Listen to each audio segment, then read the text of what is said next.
Aqueles que puderem, então vamos nos colocar numa reverência para orarmos, né? E darmos início ao nosso estudo hoje. Oremos. Senhor Deus e Pai, muito obrigado pelo dia, pelo sábado, pela oportunidade de estarmos aqui na Tua presença, pelo estudo de Daniel que Tu tens guiado. Pedimos agora Teu Espírito, o mesmo Espírito que inspirou, deu as visões, o sonho. Dá-nos agora entendimento para compreender a Tua vontade e pôr em prática. Pelo Teu poder, pedimos e agradecemos em nome de Jesus. Amém. Então, todos bem-vindos. Vamos hoje estudar Daniel, capítulo 7, se Deus permitir. Daniel, capítulo 7, é um dos capítulos mais controvertidos da Bíblia. Daniel 7, Daniel 8 e Daniel 9, esses 3 capítulos. Vamos ver aqui. Todos que puderem pegar as suas Bíblias e acompanhar na Bíblia, é melhor. Para conferir com os próprios olhos, né? Daniel 7. No primeiro ano de Belsazar, rei de Babilônia, teve Daniel um sonho e visões da sua cabeça, quando estava na sua cama. Escreveu logo o sonho e relatou a suma das coisas. Interessante nós percebemos, Daniel ele tinha uma compreensão grande das coisas. Muitas pessoas que tiveram experiências fora do corpo e têm isso, eles pensam que o espírito delas sai e vai em algum outro lugar e começa a ver as coisas. Mas, na verdade, a maneira sobrenatural de trabalhar na nossa visão, no nosso cérebro, é colocando as visões aqui. E é como se nós estivéssemos em outro lugar. E Daniel tinha entendimento disso. Olha a sabedoria que Deus deu para ele. Tanto que ele entendeu corretamente como isso acontece naquela época. E hoje muitas pessoas acabam errando na interpretação dessas coisas. Uma maneira simples de... Não sei se alguém aqui já usou aqueles óculos de realidade virtual. Eu já usei. A lógica é simples. Tem alguns que você coloca o celular grudado nele. Ele tem uma lente, tipo uma lente de óculos assim. Só que ela é diferente, ela é uma lupa. Então quando você coloca, ele amplia e a tela do celular fica como se fosse um telão. Amplo assim. Enxerga um monte. E ele divide a tela do celular em duas. Ele faz uma visão que a gente chama de 3D. Essa visão 3D o que é? É o que o nosso cérebro faz, captando imagens diferentes nos dois olhos. É a mesma coisa que a gente enxerga com cada olho, só que um olho enxerga num ângulo e o outro em outro ângulo. E quando a gente focaliza, esse movimento dos olhos faz com que essa pequena diferença de visão de um e outro permita ao cérebro processar as imagens com profundidade. Isso que quer dizer o 3D, né? Que você enxerga as coisas como se fosse profundidade. Quando você coloca um óculos 3D ou esses óculos de realidade virtual, as coisas como se estivessem saindo da tela e chegando até você. Na verdade não é isso, é que ele recria de forma virtual essa diferença de angulação entre dois pontos de visão semelhante aos nossos olhos. Então ele imita a realidade. E aí o nosso cérebro processa da mesma forma e o cérebro cria a noção de profundidade. Tanto que se você olhar só com um olho, você não vê a profundidade. Você coloca os dois olhos, mesmo com óculos de realidade virtual, daí você enxerga o 3D. Então, esses óculos de realidade virtual, se alguém já usou, o que ele tem? Você coloca, ele cria essa imagem 3D, você enxerga as coisas com profundidade, e quando você movimenta a cabeça, ele movimenta a imagem que está aparecendo também. Então é como se você estivesse em outro lugar, vendo outra coisa, um outro mundo, você olha para cima e para baixo. Faz as coisas, tem até jogos que já tem essa tecnologia. É algo muito perigoso, é algo imersivo, algo muito tecnológico, só que é artificial. Não é a realidade, não é verdade. meu espírito não foi em outro lugar e estou vendo outras coisas. Só que esse poder de fazer isso que hoje a tecnologia possibilita, Deus não somente tem, mas Satanás também tem, de colocar imagens na nossa mente, de lançar coisas. Então é como se a gente estivesse num outro local. Então muitas pessoas que têm essas experiências fora do corpo, na verdade, Satanás, com a tecnologia que ele tem, ele pega e vai lançando essas imagens e vai mostrando como se fosse uma filmagem daquele local, uma filmagem da própria pessoa, como se ela estivesse fora dela mesma, só que ela não está. Entende? Percebe? Então olha só como a Bíblia descreve essa questão de visões. No primeiro, Daniel 7, só nesse verso a gente já tem tanto entendimento, né? No primeiro ano de Belsazar, rei da Babilônia, teve Daniel um sonho. Sonho todos já creio aqui que já tiveram, né? Dorme lá, tá, tem visão. É a mesma lógica. É como se você estivesse em outro lugar, vendo outras coisas, fazendo coisas que não é a realidade, é uma realidade virtual, né? Do próprio cérebro que Deus nos deu, algo fisiológico. Visões, sonho, um sonho. Interessante a maneira que ele fala, um sonho. E visões. Então ele teve várias visões. Provavelmente acordado, porque a visão geralmente é quando está acordado. Da sua cabeça. Ele não foi o autor, mas a visão foi na cabeça. Quando estava na sua cama. Então ele estava na cama, teve um sonho, não sei se acordou depois, e daí teve visões. E ele estava na cama, ele não saiu da cama. Mas na cabeça dele ele viu coisas de outro mundo. Desse mundo, na verdade, também, mas ele vai explicar melhor. Escreveu logo o sonho e relatou a suma das coisas. Então, depois que terminou, ele pegou e escreveu bem rápido, para não esquecer nenhum detalhe. Ele escreveu tudo. Daniel 7, verso 2. Falou Daniel e disse: Eu estava olhando na minha visão da noite, e eis que os 4 ventos do céu agitavam o mar grande. O que significa vento em profecia? Tem um indício. Tem vários indícios, mas vamos num verso que para mim foi um dos mais esclarecedores. Oséias. A gente está em Daniel, o próximo livro. Oséias. Capítulo 13.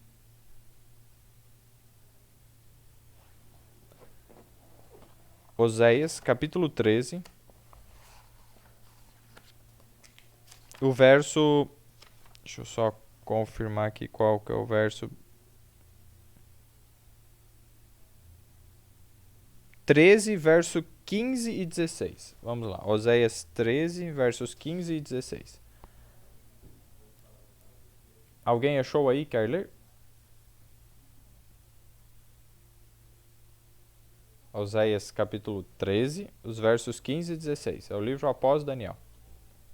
Ainda que ele viceja entre os irmãos, virá o vento leste, vento do Senhor, subindo do deserto, e secará a sua nascente, e estancará sua fonte.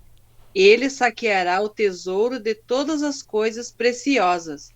Samaria levará sobre si a sua culpa, porque se rebelou contra o seu Deus.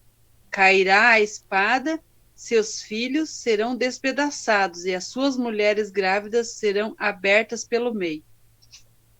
Muito obrigado. Olha só, uma descrição de guerra, certo? Muitas coisas que têm sido feitas hoje em Israel, infelizmente, não é? Fazem lembrar esse tipo de cena. Então, guerra. Aqui Oséias capítulo 13, versos 15 e 16, dá uma ideia de guerra, luta, conquista, morte, destruição.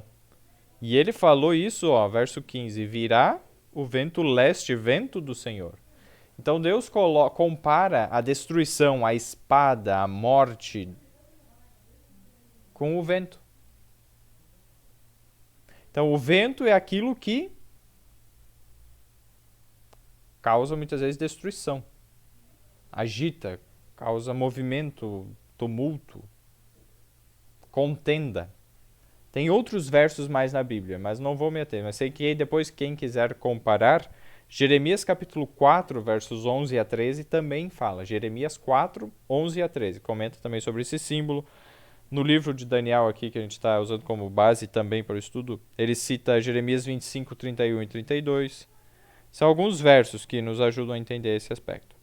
Mas, o que os ventos, aqui voltando para Daniel 7, ventos, a gente já sabe, são guerras, contendas, espada, né, morte, destruição. O que os ventos fazem? A Bíblia tem que se explicar. Eles agitam, vejam lá, Daniel 7, 2. E os 4 ventos do céu agitavam o mar grande. A ideia assim de quatro ventos do mar, dá uma ideia de norte, sul, leste, oeste. Como nós vimos lá em Oséias, o vento leste, a direção de onde ele vem. O leste, bom, se ele usou vento e junto usou um dos 4 referenciais cardeais, né, da bússola, leste, então quer dizer que o oeste, o norte, o sul, vento norte, vento sul, vento leste, oeste, quem já lidou, aprendeu, estudou alguma coisa sobre os marinheiros, como é que é as viagens marítimas, os ventos antigamente, como era usado, eles sabiam, o vento leste, o oeste, o norte, o sul, a direção que o vento vem e empurra. Aí tem os intermediários, noroeste, sudeste, as localizações. Mas os principais pontos cardeais é norte, sul, leste e oeste. Então, os 4 ventos, ou seja, de todas as direções, é uma coisa assim, agitavam o mar grande. Imagina um mar. Mar é muita água. Grande. Mar grande. Tem muita água. Apocalipse 17. Vamos Vamos colocar o pessoal para participar aí. Quem pode ler Apocalipse 17, o verso 15? Eu leio. Então pode ler. E disse-me: as águas que viste, onde se assenta a prostituta, são povos e multidões e nações e línguas. Muito obrigado. Então, num outro contexto, numa outra profecia, Deus explicou o símbolo. Existem formas também, digamos, de estudar mais a fundo. Você pode comparar outros textos que falam sobre o mar e tal, mas esse é um dos mais claros e diretos ao ponto. Então vamos nesse. Muitas águas. Nessa outra profecia tinha novamente um animal e a prostituta. E a prostituta estava sentada sobre o animal e a prostituta, então, ela estava sobre muitas águas. Muitas águas, o oceano é muita água. A característica do oceano é ter muita água. Então, estava lá sobre muitas águas. Então, as águas que viste quando estavam, né? Onde se assenta a prostituta, são o quê? Ali é da explicação. Ó. Povos, multidões e nações e línguas. Povos, multidões, nações e línguas. São águas. Onde no mundo existe a maior concentração, até onde eu saiba, né, de povos, multidões, nações e línguas? Qual dos continentes? Ásia? A Ásia tem algo bastante, mas é meio espalhado, tem alguns muito grandes. Mas se você dá uma olhada na quantidade de países diferentes, culturas, línguas diferentes que tem na Europa, você olha no mapa, a Europa é isso aqui. Vai na Ásia, é isso aqui. A África é isso aqui. As Américas. Mas a Europa, nesse tantinho aqui, tem dezenas de países e línguas e culturas e coisas muito, muito diferentes. Assim, é um negócio. Tanto que quem já foi para a Europa, né? Você vai. Os países, eles têm tamanhos de. São menores que os estados. Tem tamanho, muitas vezes, de uma cidade. É um país lá. Então, é a maior concentração. A ideia, assim, ou seja, o maior, então, oceano profético seria a Europa. Os outros também, tem povos, nações, faz parte dessa simbologia da água. Mas ali é a maior concentração. Então dá para dizer que o maior oceano profético, né, é a Europa. A Europa, como muitos falam, é o berço da civilização moderna e tal, foi de onde surgiu muita coisa, né? A filosofia grega, o direito romano, muitas coisas vieram, né, de lá. Aí, quando a gente volta lá na profecia de Daniel 7, Tem o vento, que são as convulsões, as contendas políticas, civis, todas essas, principalmente políticas, as guerras, agitando os povos, as multidões, nações e línguas. Então imagine um mar com muito vento e as ondas e aquela confusão. Perigoso isso, né? Se você ficar lá no meio, você morre. É a ideia que dá entre os povos brigando, a espada, uns atacando aqui, guerras, multidões se atacando, se matando. É essa aí a figura que está sendo usada aqui. Então, voltando lá para Daniel, qualquer dúvida, qualquer pergunta, podem levantar a mão ou ativar o áudio e falar. Em Daniel, então, voltando agora, o que ele vê no verso 3? Daniel 7, verso 3. Nós lemos assim. E 4 animais grandes, diferentes um dos outros, subiam do mar.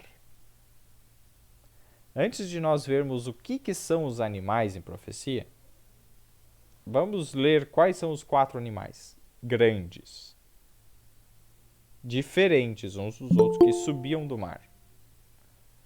Então, Daniel 7, 4 agora. O primeiro era como leão e tinha asas de águia.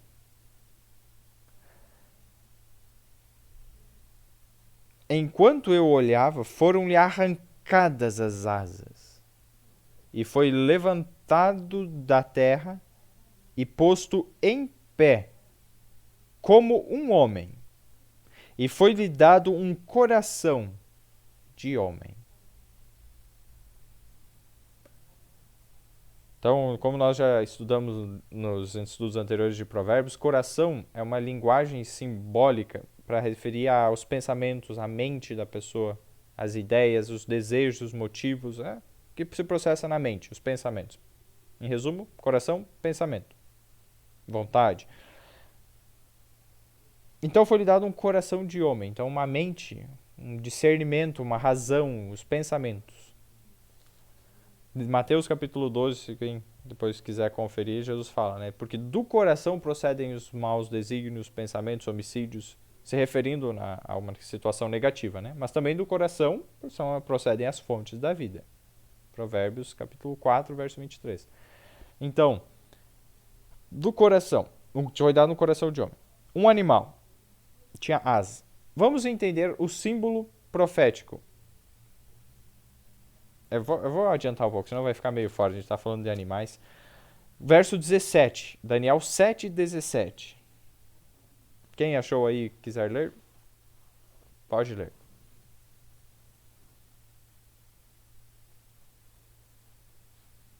Posso ler, Eric? Pode ler, Cristiane. Tá.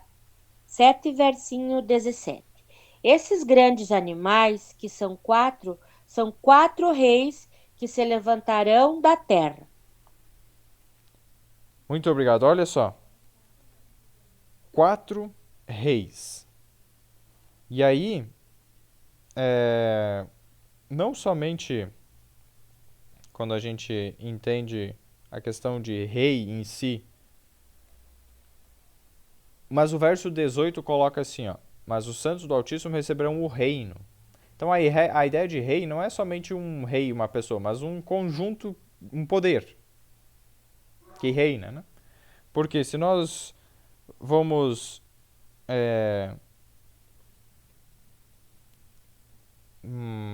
deixa eu ver aqui. O verso 23 disse assim. Pode ler aí, Cristiane, o verso 23, só para a gente comparar, por favor.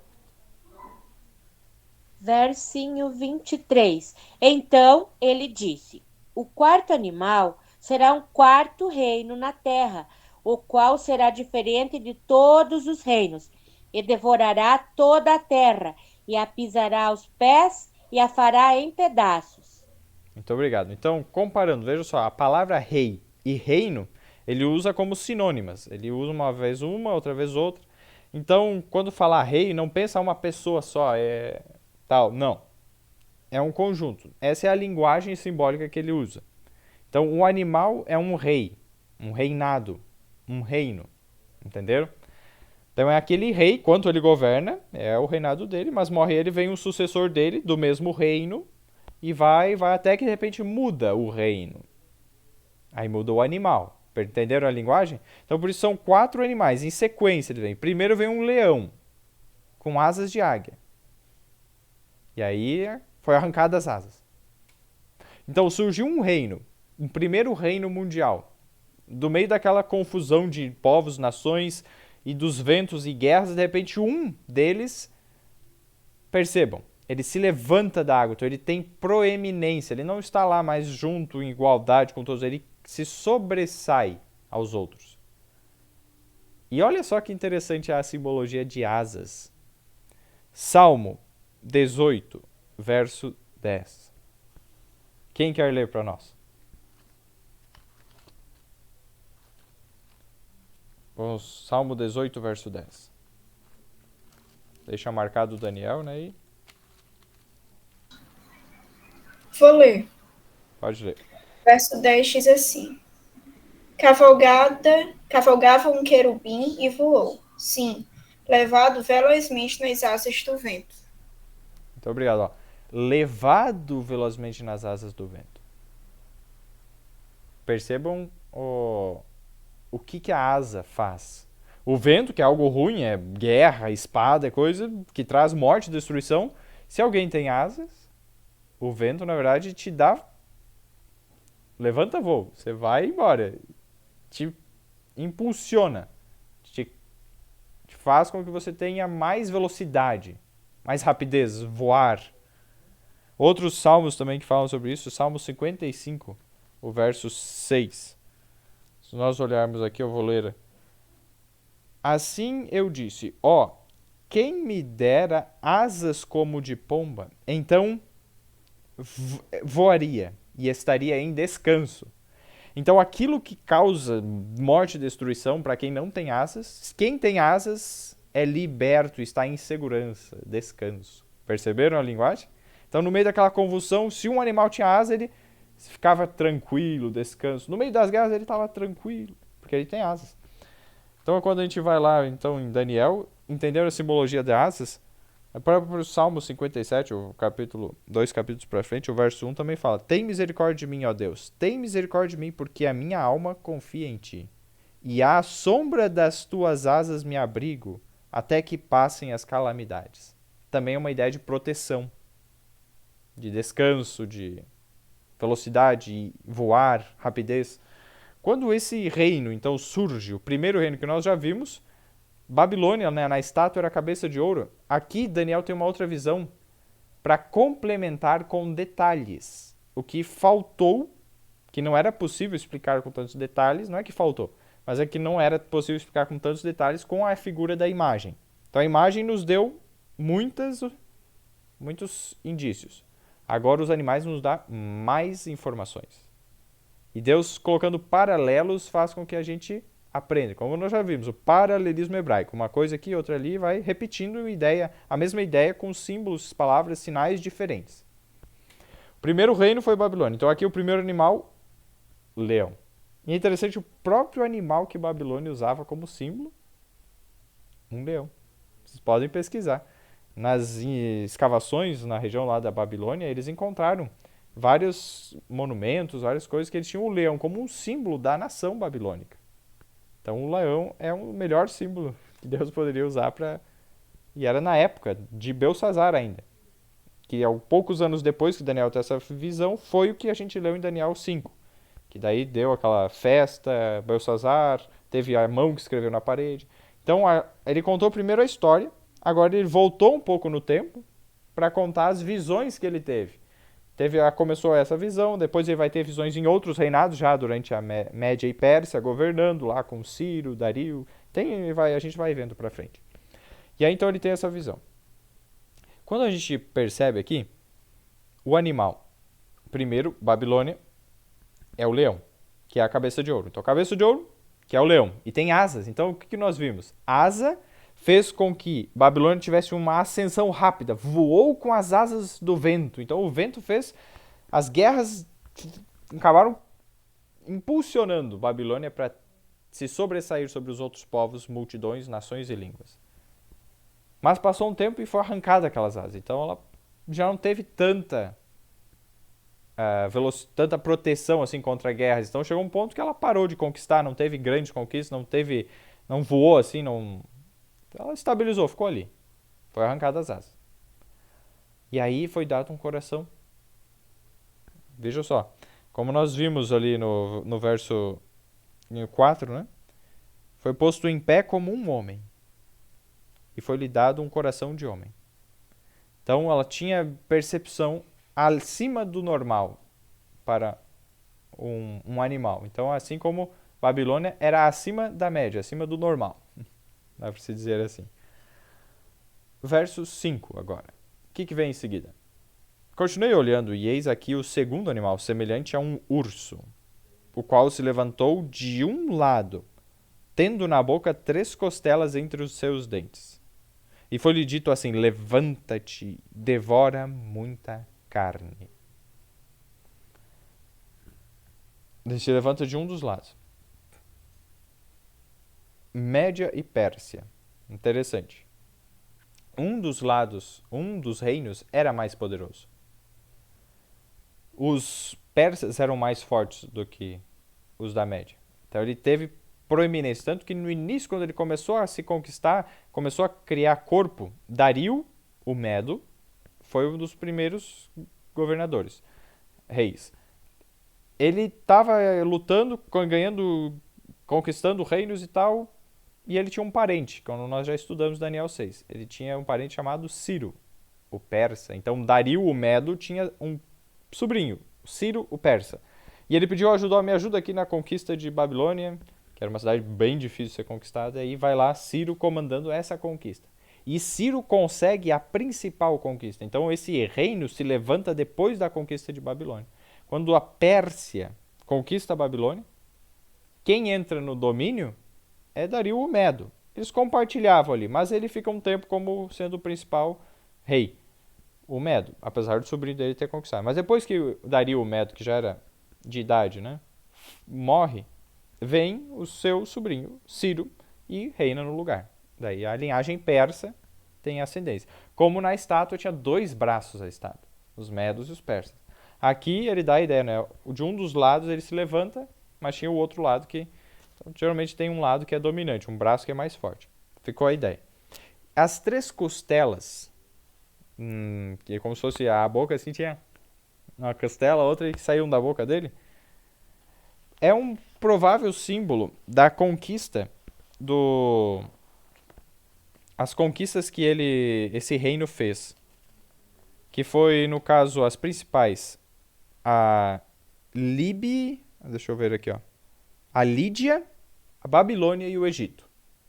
Então, os principais reinos na época, né, que conquistou foi a Babilônia, a Lídia e o Egito, esses 3. É um provável indício, que eram os maiores reinos da época, e ele conquistou e agregou a um reino ainda maior, mais poderoso, só que inferior. O leão é considerado o rei dos animais. O urso é poderoso também, é maior, mais... Você vê, mas ele não é considerado tão poderoso assim quanto o leão. Ele não tem um rugido um som, né, tão assustador, mas ele é perigoso, ele é forte também. Aí passou então esse reinado que nós vimos, né? E ele devora muita carne, então ele causou muita destruição, matou muita gente esse reinado. Verso 6. Depois disto, eu continuei olhando, e eis aqui outro semelhante a um leopardo. E tinha 4 asas de ave, olha só. Mas o Babilônia tinha 2 asas. E aqui tem 4.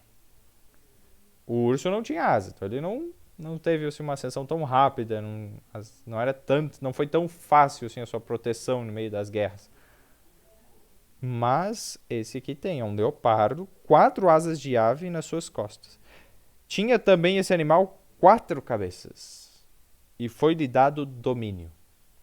Então, o reinado greco-macedônico, ou da Grécia, que a gente fala mais fácil, resumido, né? O reinado grego, quando a Grécia teve a proeminência mundial, começando por Alexandre o Grande, foi muito rápido. Ele conquistou assim muito, muito, muito. Tanto que aqui no livro, nesse livro, né, Daniel e Apocalipse, que traz aqui inclusive uma ilustração, uma imagem desse semelhante ao leopardo, né, com 4 asas e 4 cabeças. Olha a informação que ele traz de um historiador. Em menos de 8 anos, Alexandre fez seu exército marchar mais de 8.160 quilômetros.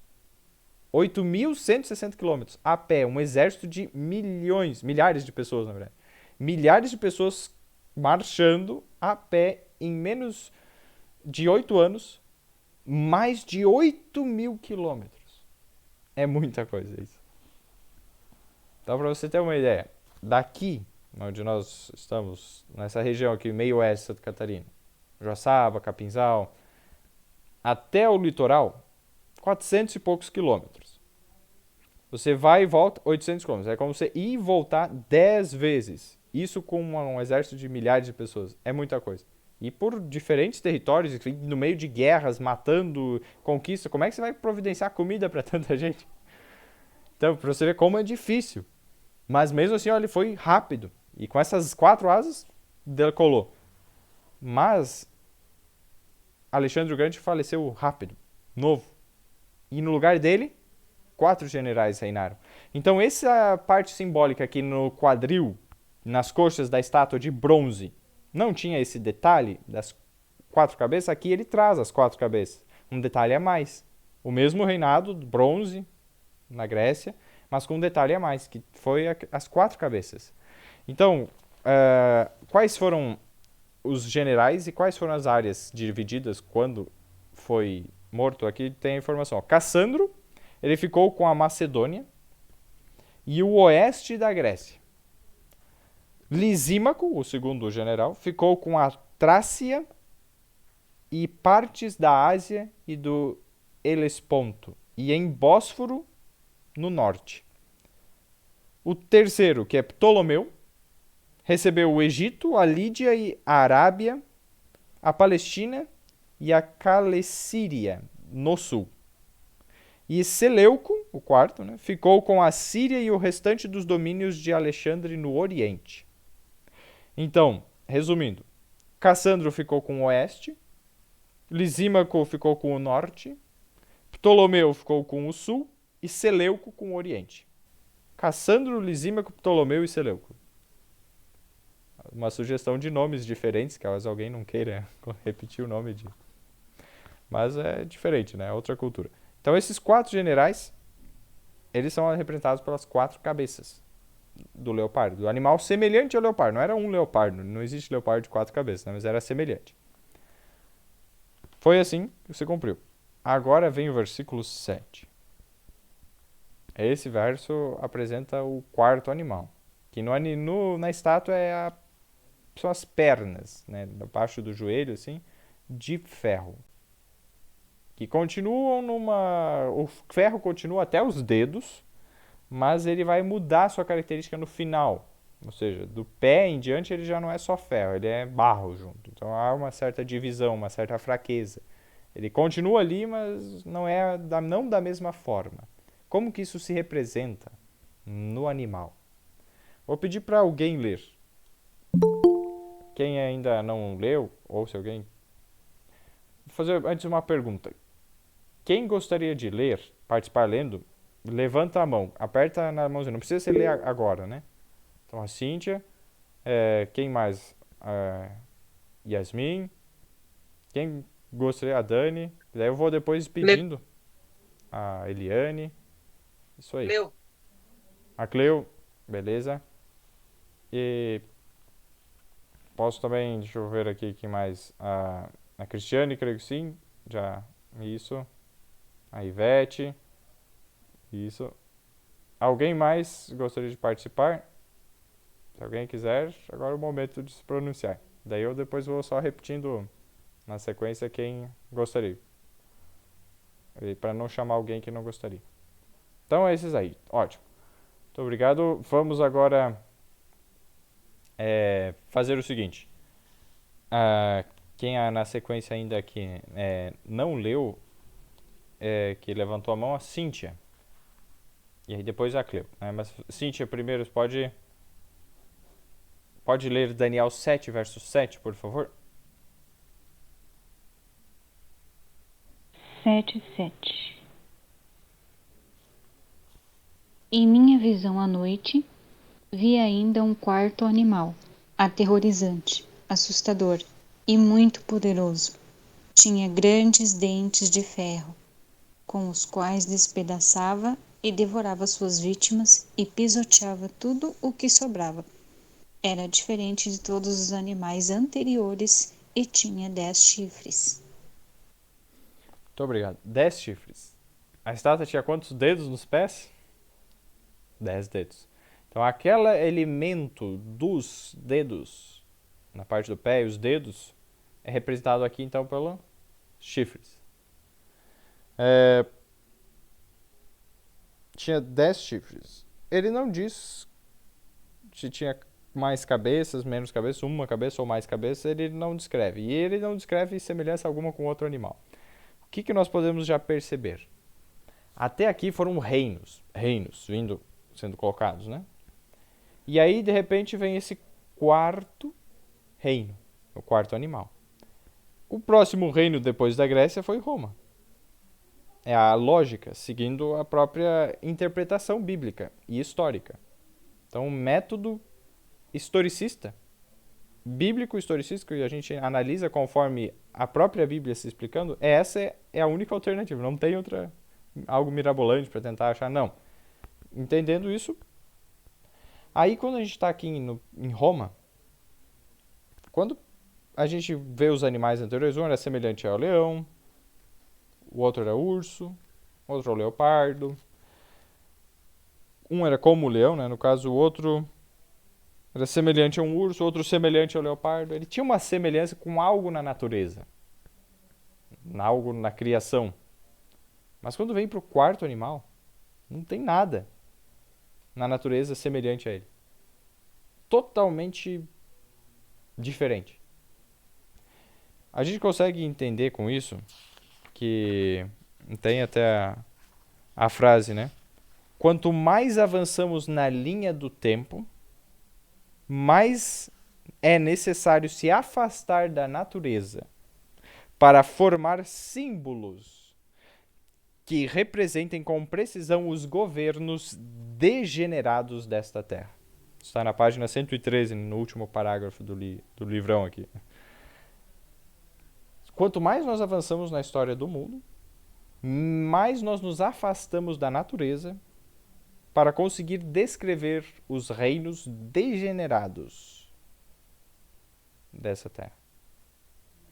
Então, quando a gente vê o leão com asas, nunca vi leão com asas, mas as asas foram tiradas. Então, ele ficou algo muito semelhante com o que tem na natureza. E aí foi dado um coração como que de homem, ele ficou de pé. Então, o mais próximo, o mais natural foi o primeiro reinado. Então, o reinado foi o que era mais próximo a como Deus criou as coisas. E ele teve até uma elevação acima do esperado para ele, né? Um leão como ser humano. Também nunca vi isso, né? Mas algo pro bem, sobrenatural pro bem, algo que eleva. Já o segundo animal tem algo que não é natural, assim. Costelas na boca. Nunca vi um urso com costela assim, né? Que tenha na própria boca costelas saindo. Então, já é algo que fica um pouco artificial. O terceiro animal, bastante, né? 4 cabeças, 4 asas, um leopardo. É bem mais fictício, artificial. E o quarto animal nem se fala. Então, percebam que quanto mais nós passamos na história desse mundo, mais artificiais e fictícias as coisas se tornam. Perceberam? Antigamente era mais natural. A vida, os hábitos, os costumes. Hoje, muito artificial. A vida, os hábitos, os costumes. Percebam? Tantas lições e tantas projeções que Deus já sabia e já colocou na profecia, a gente consegue perceber na Bíblia.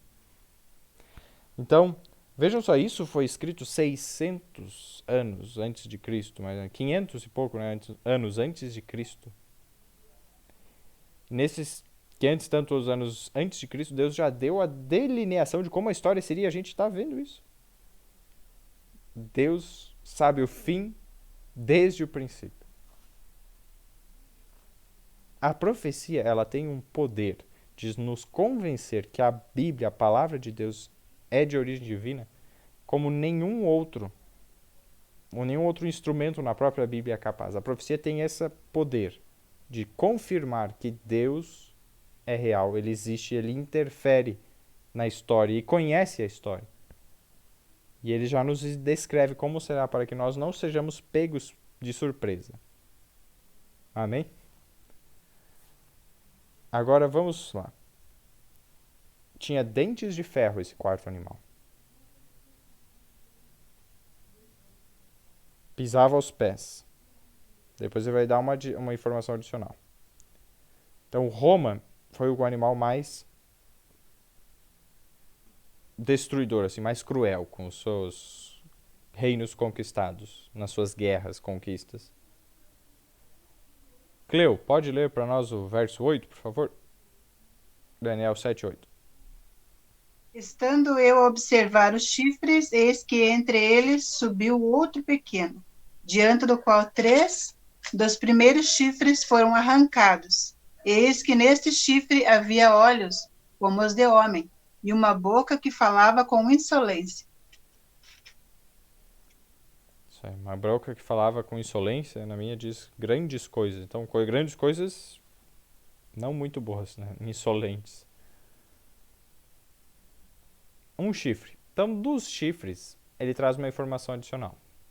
Nós sabemos, então, nos dedos, nos dias, né, do pé e dos dedos, seria dividido o reino. O reino de Roma foi dividido. Passou por processos assim, de perdas de territórios, tribos bárbaras foram conquistando, e ele foi se dividindo, e até que 10 principais tribos bárbaras conquistaram o espaço, né, o espaço que era a Roma antiga. E esse foi um processo que foi desde 351 a.C., desculpa, depois de Cristo. 351 depois de Cristo, aqui, até 483 depois de Cristo. Então, de 351 a 483, aproximadamente, foi o período quando um povo conseguiu uma parte, outro povo bárbaro conseguiu outra parte, foram conquistando, foi perdendo, até que se desmanchou o Império Romano. Quais são os 10 povos? Os hunos, ostrogodos, visigodos, francos, vândalos, suevos, burgúndios, érulos, anglo-saxões e lombardos. Esses 10. Nomes diferentes. Está na página 108 do livro, caso alguém queira. No final, no último parágrafo, perto na terceira linha, de baixo para cima. Então esses 8, ele pode pesquisar também na internet. Tem alguns que trocam o reino dos hunos pelo reino dos alamanos. Aí existe uma certa divergência nessa questão, tanto que no livro, lá no apêndice 13, ele coloca algumas informações sobre historiadores. Então, os historiadores, ele cita aqui 9, e desses aqui, na verdade, dessas 9 autoridades, 8 defendem que os hunos foram um dos 10 reinos. Eles defendem isso. 8 deles, dos 9 historiadores que ele cita, e autores com autoridade para falar. Dentre os 8, então, daí ele fala o Bossuet e o Bispo Newton, seguidos pelo Dr. Clark, citam tanto os hunos quanto os alamanos.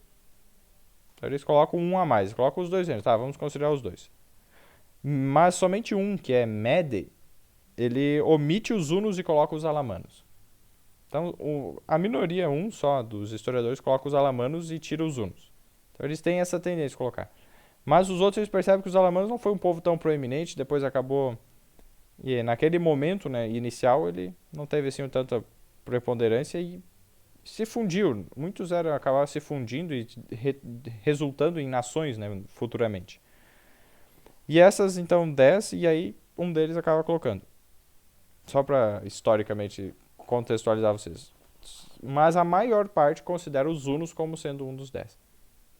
Dito isso, nós vemos então que os 10 surgiram. 10 reinos, 10 reis. Mas o que aconteceu?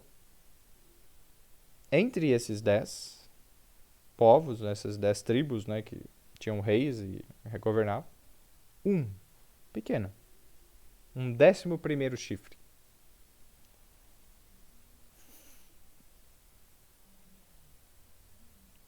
Cresce, aparece e derruba 3 dos que estavam ali antes.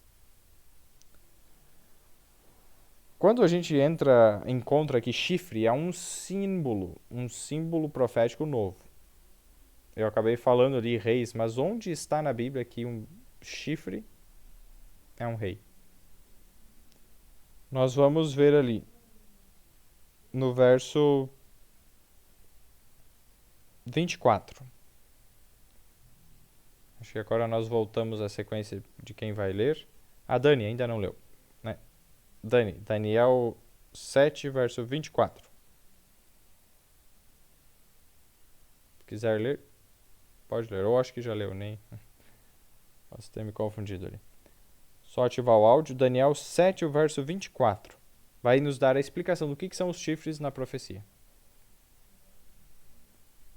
Eu acho que não pode ler agora. Ivete, pode ler para nós? Daniel 7, 24. Posso sim. E quanto aos 10 chifres, daquele mesmo reino se levantarão 10 reis, e depois dele se levantará outro, o qual será diferente dos primeiros e abaterá a 3 reis. Obrigado. Olha só, então ele já deu a explicação. Os 10 chifres são 10 reis. E esses reis, então, eles representam um poder. Porque daquele reino, de Roma, então, surgiriam 10 reis. E a palavra rei e reino se intercambiam, né? Vão sendo usadas de forma alternada. Mas são reis, então, que governam porções menores, têm menos poder, não chega a ser algo unificado, é algo dividido. Esse é o princípio que hoje nós temos as nações da Europa, né? Hoje com maior quantidade, mas... Agora vamos perceber dos 10, voltando lá para o verso 8. Esse 11º, ele era diferente. A princípio ele era pequeno. Apareceu outro chifre pequeno, diante dos quais aí 3 foram arrancados. Algumas informações ele vai dar depois, a gente já leu ali. Vamos ler agora até o final do capítulo, para perceber. Eu vou fazer a leitura aqui. Vocês podem acompanhar, então, Daniel 7, o verso 9 em diante. Eu continuei olhando, até que foram postos uns tronos. Então ele muda aqui o contexto, ele estava olhando para a terra e de repente saiu desse contexto e a visão dele foi lá para outro local. Uma outra visão, então. Continuei olhando até que foram postos uns tronos, e um ancião de dia se assentou. A sua veste era branca e como a neve, branca como a neve, e o cabelo da sua cabeça como a pura lã.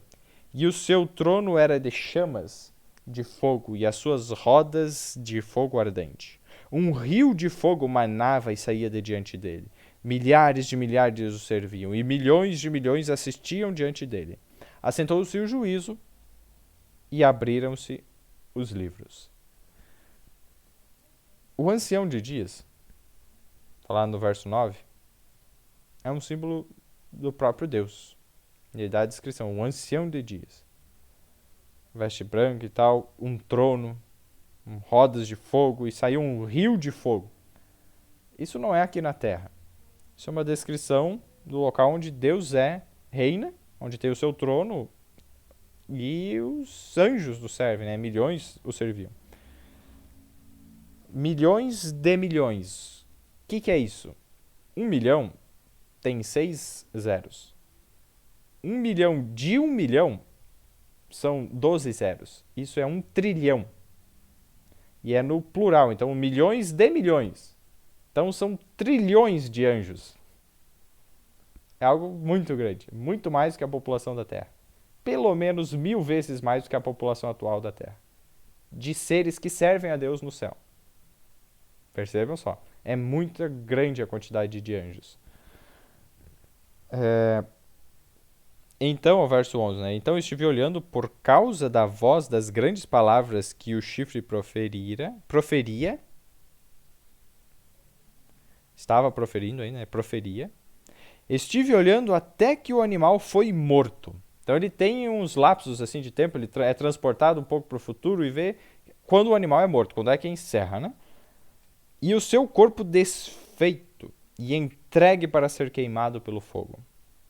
E, quanto aos outros animais, foi-lhes tirado o domínio. Todavia, foi-lhes prolongada a vida até certo espaço de tempo. E eu estava olhando nas minhas visões, e eis que vinha nas nuvens do céu como filho do homem, e seguiu-se ao ancião de dias, e o fizeram chegar até ele. Tá, a respeito dessa questão do último animal, ele vai ser o quê? Morto, desfeito. Então, o último reino, depois desse reino que a gente está vendo, não haverá outro. É o último. E o próximo passo é destruição desse reino. Os reinos, quando ele fala dos outros animais, quanto aos outros animais, foi-lhes tirado o domínio. Então, quando veio o leão, dominou. Depois que ele saiu de cena, veio o urso. O urso veio, mas o leão não foi de uma hora para outra assim que perdeu todo o seu poder. A Babilônia não foi de uma hora para outra consumida, destruída. Por um certo tempo ela tinha uma certa influência, foi perdendo, foi desaparecendo, assim, num baque grande, né, com a conquista de Babilônia, depois foi diminuindo. Então a ideia, né? Todavia foi-lhes prolongada a vida até certo espaço de tempo. Foi até que deixou ali o animal, veio o próximo, daí a mesma coisa os outros animais, os 3 primeiros. O último não. O último, morto, o corpo desfeito e entregue para ser queimado. Perceberam a diferença? Verso 13. E eu estava olhando nas minhas visões e vinha nas nuvens do céu como filho do homem. Jesus usava esse título para si. O filho do homem. Então Jesus vem nas nuvens do céu, mas não para a terra. Ele vai para onde? E dirigiu-se ao ancião de dias. Então o ancião de dias lá no local, no trono dele, onde emana um rio de fogo, não é aqui na terra, e milhões, ou seja, trilhões de seres o servem, e Jesus vai até ele. Onde ele está. Deus está no céu. Jesus vai até ele lá. Então, nesse momento da visão, ele vê Jesus indo até Deus, o Pai. E aí, eu fizeram chegar até ele. Verso 14. E foi-lhe dado o domínio e a honra e o reino para que os povos, nações e línguas o servissem. E seu domínio é um domínio eterno, que não passará. E o seu reino tal que não será destruído. Quanto a mim, Daniel, meu espírito ficou abatido dentro do corpo. E as visões da minha cabeça me perturbaram. Cheguei-me a um dos que estavam perto e pedi-lhe a verdade de tudo isto. Então ele estava tendo a visão e tinha alguém junto com ele, tendo a visão também. Provavelmente na própria visão. Estava perto. E pedi-lhe a verdade acerca de tudo isto. E ele me disse e fez-me saber a interpretação das coisas. Aí vem o que a gente já leu antes ali. Estes grandes animais, que são 4, são 4 reis que se levantarão da terra. Mas os santos do Altíssimo receberão o reino, e o possuirão para todo o sempre, e de eternidade em eternidade. Depois que acaba o 4º reino, 4º animal, os santos do Altíssimo reino. Aqueles que durante toda a história foram perseguidos, mortos, desprezados, eles vão receber o reino. A rocha que bate os pés da estátua e destrói tudo, transforma tudo em pó, desfaz tudo, né, e é levado pelo vento e não sobra nada, e nada sobra. Essa pedra, símbolo, né, de Cristo Jesus, é o fundamento do reino sobre o qual ele nos concederá sermos participantes. Vejam só, que privilégio. E aí, o verso 19. Ele quis conhecer a verdade sobre isso. Aí, quem estava junto com ele, talvez um anjo, disse para ele, é isso. Mas o que mais que ele ficou intrigado? Vejam só no verso 19. Então, tive o desejo de conhecer a verdade a respeito do quarto animal, que era diferente de todos os outros, muito terrível, cujos dentes eram de ferro. Isso tinha falado antes, no verso 7. Mas olha, uma informação nova. E as suas unhas de bronze, que devorava, fazia em pedaços e pisava aos pés o que sobrava. Vejam só o ferro, dentes de ferro, a mesmo metal lá da estátua, pernas de ferro.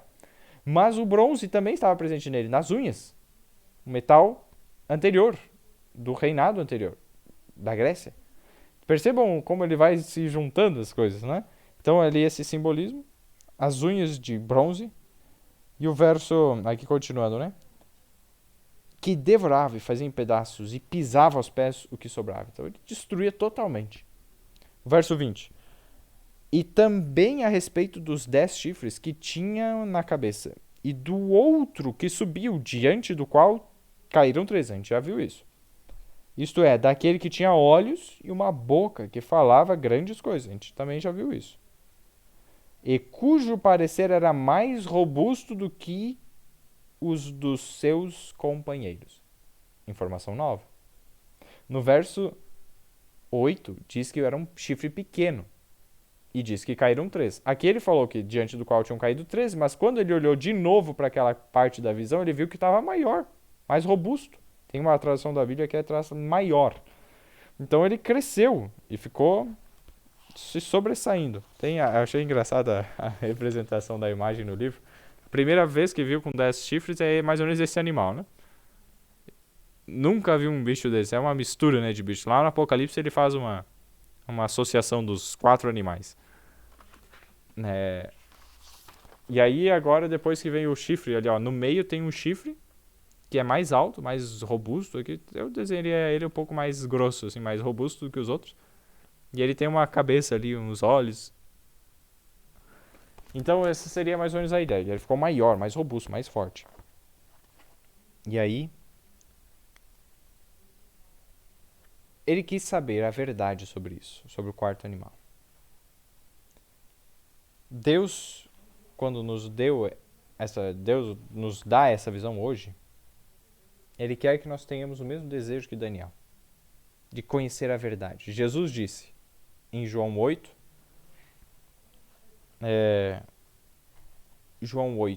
o verso 36. Dani, você consegue ler agora? Aham. João 8,36. Isso. Vou abrir rapidinho aqui, então. Desculpa, é João 8,32. Eu falei errado ali. Confundi um verso com outro. 32. E conhecereis a verdade, e a verdade vos libertará. Isso aí. Conhecer a verdade vos libertará. E agora, Eliane, pode ler, por favor, João 14, verso 6? Sim. 14, verso 6. Respondeu-lhe Jesus: Eu sou o caminho, a verdade e a vida. Ninguém vem ao Pai senão por mim. Muito obrigado. Vejam só. Jesus é a verdade. E a gente vai conhecer a verdade e a verdade vai nos libertar. Daniel viu aquele símbolo, ele não entendeu. E ele quis entender. Teve o desejo de conhecer o quê? A verdade sobre aquele assunto. Quando Jesus fala alguma coisa, ele fala a verdade, porque ele é a verdade. Ele fala do que é próprio dele. Ele não mente. Então, quando ele olha, ele diz, isso. Vai acontecer isso. É muito profundo isso. Como, então, que nós podemos encontrar a Cristo Jesus nessas profecias tão escabrosas, tão assustadoras, né? Tão fortes, né? Símbolos fortes? Por meio da história da Terra, a história dos reinos, dos conflitos, da liderança nesse mundo que está entregue ao maligno, tanto como 1 João, se nós formos lá no 1 João, é diferente do livro de João, no Evangelho. 1 João está perto do Apocalipse, lá perto do fim da Bíblia. 1 João, vamos lá, capítulo 5, no verso 19. Deixa eu ver aqui quem que está na vez de ler. Cristiane, pode ler para nós, por favor? Posso sim. 1 João capítulo 5, verso 19. Sabemos que somos de Deus e que o mundo inteiro jaz no maligno. Muito obrigado. O mundo inteiro jaz no maligno.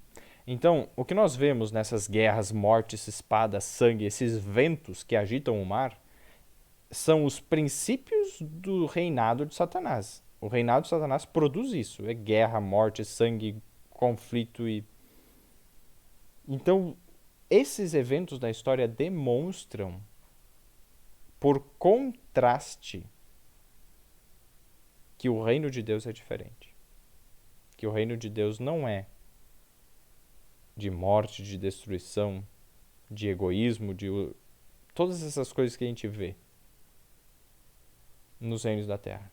Então, o reino de Deus, ele tem evidência perante nós, perante os nossos olhos, perante os olhos do universo, dos anjos e todos os seres criados, de que Jesus é a verdade, o que ele fala é a verdade. O seu reino é um reino eterno, que não passará, e é justo, é verdadeiro. Então, quando a gente estuda isso, pode ser ruim, mas quando a gente tem uma noção do ruim, a gente valoriza mais o que é bom. Muitas vezes se a gente nunca sofreu, a gente não valoriza muito o estar bem. Quem nunca teve uma dor muito forte não valoriza muito o estar sem dor. Mas quem já passou por dores terríveis, valoriza quando está sem dor. Então, quando nós temos essa consciência, essa noção do que foi terrível, que é ruim, a gente valoriza mais o que é bom. E busca mais o que é bom. Então, ele viu essas coisas, ele ficou espantado, mas ele quis saber a verdade. Então, nessa situação, Deus não quer que a gente fique com medo. E onde que a gente encontra a libertação do medo? Em Jesus. Na verdade. Então, quando Jesus nos diz essas coisas, muitas delas não são fáceis de ser ouvidas, estudadas, compreendidas. Mas é para o nosso bem, para nos libertar do medo, para fazer-nos ver que ele tem o domínio sobre os reinos desta terra. E o dá a quem quer. As frases que nós já estudamos em Daniel 2, que nós lemos lá em Daniel 4, são aqui. Tem aqui uma evidência. E vejam só, seguindo ali, né, o verso 21. Eu olhava e eis que este chifre fazia guerra contra os santos e prevaleceu contra eles. Até que veio, Daniel 7:22 agora, até que veio o ancião de dias, Deus, né, e fez justiça aos santos do Altíssimo. E chegou o tempo em que os santos possuirão o reino.